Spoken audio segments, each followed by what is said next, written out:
Yes, ഞാൻ തിരികെത്താം. നസ്ര, പറഞ്ഞ ചോദ്യമാണ്. സൈബർ സ്പേസിന്റെ സമയമാണ്. എന്തും കാണാം, പ്രത്യേകിച്ച് പുതിയ ജനറേഷൻ കൊച്ചുകുട്ടികൾക്ക് പോലും എന്തും കാണാമെന്നൊരു വിഷയമുണ്ട്.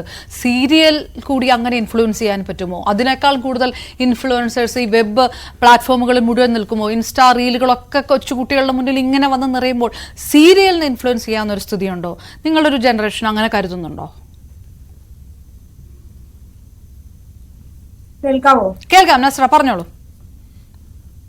ഒരു സീരിയലിന് മാത്രമല്ല, ഏതൊരു കലയ്ക്കും സാധ്യമായ സ്വാധീനം എന്ന് പറഞ്ഞു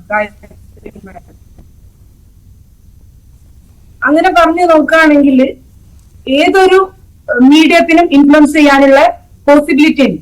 ഇപ്പൊ നമ്മൾ റീസെന്റ് ചെയ്ത ഒരു റിസർച്ച് സ്റ്റഡി, കുട്ടികൾ നടത്തിയ പിയർ ഗ്രൂപ്പിന്റെ ഇടയിൽ ഒരു 4 to 7 years ഉള്ള കുട്ടികൾ അഗ്രസീവ് ആയിട്ടുള്ള കാർട്ടൂണുകൾ കാണുമ്പോൾ അവരെ ബിഹേവിയർ ഭയങ്കരമായിട്ട് ഇൻഫ്ലുവൻസ് ചെയ്യുന്നു.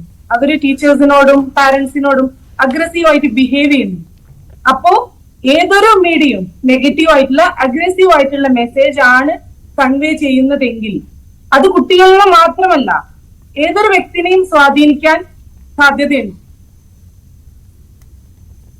ഒരു വിഷയമാണ്.